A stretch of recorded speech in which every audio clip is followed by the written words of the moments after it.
कभी ममता जी के साथ उनका होता है, तो कभी बीजेपी के साथ, फिर महागठबंधन के साथ। किसी न किसी व्यक्ति का तो एक आइडियोलॉजी होना ही चाहिए। एक बिजनेसमैन का कोई आइडियोलॉजी नहीं हो सकता। तो जनता कह रही है कि प्रशांत किशोर, पप्पू यादव, विकास वैभव और प्रशांत किशोर इस तरह एक टीम बनाकर काम कर रहे हैं, जो कहीं ना कहीं महागठबंधन या फिर बीजेपी से समझौता करने की बात करेंगे। देखिए मेरे भाई, ऐसा है कि हमारा काम ही हमारी पहचान है। हम किसी मुख्यमंत्री प्रधानमंत्री के लड़के नहीं हैं, और आप क्या करते हैं हमको मालूम नहीं है, लेकिन जो बिजनेस करता है उसकी कोई आइडियोलॉजी नहीं है। ये आपकी समझ है, ये समाज की समझ नहीं है, और इसमें सच्चाई भी नहीं है। मान लीजिए एक बार को आपकी बात मान लेते हैं कि हम बिजनेस करते थे। हम बिजनेस करते थे ना, चोरी नहीं न करते थे, किसी का लूटे नहीं न है, कहीं भ्रष्टाचार नहीं न किए हैं। अपने दिमाग से, अपने हुनर से, अपनी मेहनत से हमने बिहार का, जहां आप जाकर मजदूरी करते हैं, उन राज्यों में जाकर हमने बिहार का झंडा गाड़ा है, वहां बिहार का झंडा बुलंद किया है।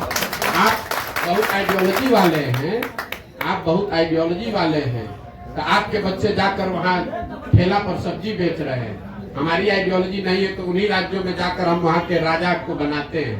तो आपको तय करना है कि आपको किसके साथ रहना है, और मेरी आइडियोलॉजी क्या है, इसको समाज को जांचने दीजिए। स्वाभाविक है बहुत लोगों को अच्छा नहीं लगेगा, तो न लगे उससे क्या दिक्कत है। जब देश आजाद हुआ, प्रशांत किशोर तो बहुत छोटे आदमी हैं, जब देश आजाद हुआ जिस दिन 15 अगस्त 1947 को, उस दिन भी इसी देश के हजारों ऐसे लोग होंगे जो अंग्रेजों से सैलरी लेकर उनके साथ काम कर रहे थे। उनको तो महात्मा गांधी पर भरोसा नहीं था, उनको देश की आजादी पर भरोसा नहीं था। तो ये तो समाज है। कभी 100% लोग तो आपसे, समाज में 100% लोग तो आपकी बात से सहमत नहीं होंगे। हम अपना काम कर रहे हैं, लोग सहमत हो न हो ये उनकी पीड़ा है, उनकी समझ है, हमें उसकी ज्यादा चिंता नहीं है। आप ज्यादा व्यथित न हो। हमको इतनी समझ है कि कितना लोग समझ रख रहे हैं, नहीं रख रहे हैं। अगर समझ नहीं रख रहे हैं और हर आदमी हमको गलत ही कह रहा है, तो आखिर सुबह से शाम तक 2 बजे रात तक हमसे मिलने आ कौन रहा? ये भी आप पत्रकार होने के नाते आपको पूछना चाहिए। देखिए उनका ये कहना था कि जैसे अलग अलग स्टेट में आपकी अलग अलग। अरे भाई, हमने 10 बरस काम किया है, हमने आपको गिनवाया, वही काम हमारी पहचान है, तभी ना आप यहाँ बैठे हुए हैं। यहाँ 15 महीना नहीं, 15 साल पैदल चल के आएगा तो कोई पत्रकार आएगा सुनने? आप भी इसीलिए आए हैं कि आपको मालूम है कि ये प्रशांत किशोर है, अगर ये प्रयास कर रहा है तो यहाँ ठोक कर जाएंगे सबको, चिंता मत कीजिए। ये इसलिए आया है कि आप अन्ना हजारी हो गया है। आपको कहते हैं जितने जगह आपने बिहार में भ्रमण किया अभी तक, तो क्या 2024 का चुनाव जो होने वाला है उसमें दलों पे प्रभाव पड़ेगा?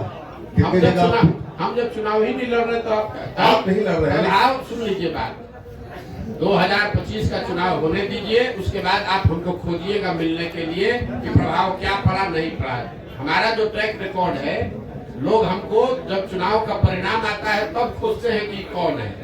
जब तक चुनाव का परिणाम नहीं आता है तो सब आदमी यही कहता है कौन है प्रशांत किशोर, तो बिजनेसमैन है, ये तो एनजीओ चलाता है, ये तो लैपटॉप चलाता है। और जब परिणाम आता है तो कहता अच्छा यही है प्रशांत किशोर।